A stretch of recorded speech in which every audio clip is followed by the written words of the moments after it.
کیا بات ہے کہ آپ نمازیں پڑھتے ہیں اور پھر بھی آپ کی زندگی نہیں سدھرتی، اخلاق پاکیزہ نہیں ہوتے، کفار آپ پر غالب ہیں اور آپ دنیا میں تباہ حال۔ ایسا کیوں ہے؟ آئیے اسے ایک مثال سے سمجھتے ہیں۔ دیکھیں، اس گاڑی میں بہت سے پارٹس ایک دوسرے کے ساتھ جڑے ہوئے ہیں۔ وقتاً فوقتاً اس کے انجن میں تیل ڈالا جاتا ہے، سالانہ سروس کی جاتی ہے اور اوور ہالنگ کی جاتی ہے۔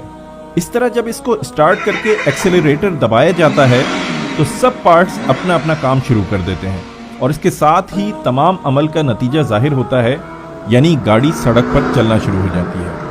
اگر آپ ایکسیلریٹر نہ دبائیں یا کچھ پارٹس نکال دیں اور پھر دبائیں تو کچھ حاصل نہ ہوگا۔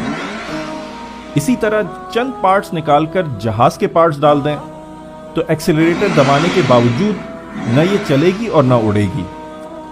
پھر اگر آپ اس میں سارے پارٹس رہنے بھی دیں مگر وہ بیلٹس کے ذریعے ایک دوسرے کے ساتھ کسے ہوئے نہ ہوں، تب بھی ایکسیلریٹر دبانے کے باوجود یہ نہ چلے گی۔ ان سب صورتوں میں اگرچہ گاڑی کا وجود اور ایکسیلریٹر دبانے کا عمل بیکار ہے، مگر دور سے دیکھنے والا یہ نہیں کہہ سکتا کہ یہ گاڑی نہیں ہے اور اس کو ایکسیلریٹ نہیں کیا جا رہا۔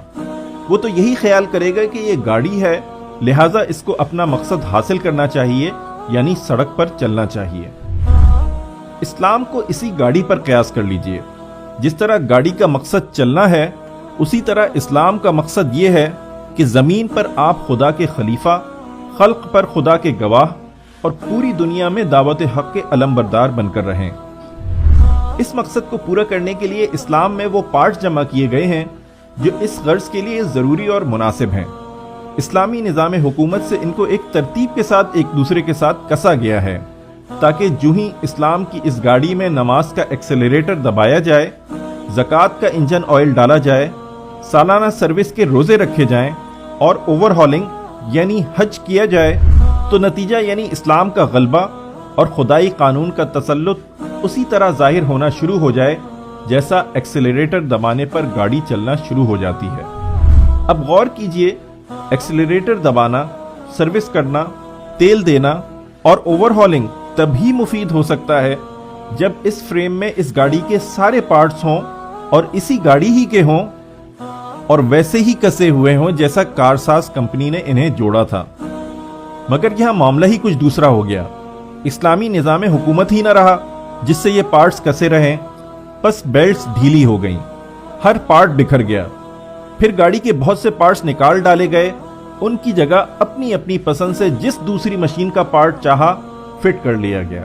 مگر دیکھنے والا یہی سمجھتا ہے کہ یہ اسلام ہے اور ہم مسلمان۔ بس جب اسلام کی اس گاڑی کو ایکسیلریٹ کریں تو نتیجہ حاصل ہونا چاہیے، مگر اسے کیا خبر اس ظاہری فریم کے اندر کیا کچھ کارستانیاں کی گئی ہیں۔ یہ ہے وہ سبب کہ ہماری عبادتیں بے اثر ہو گئیں، اور یہ یوں ہی بے اثر رہیں گی جب تک ہم اسلام کی اس گاڑی کے اصل پارٹس ویسے ہی کس کر نہیں جوڑ دیتے جیسے گاڑی بنانے والی کمپنی نے کبھی انہیں جوڑا تھا۔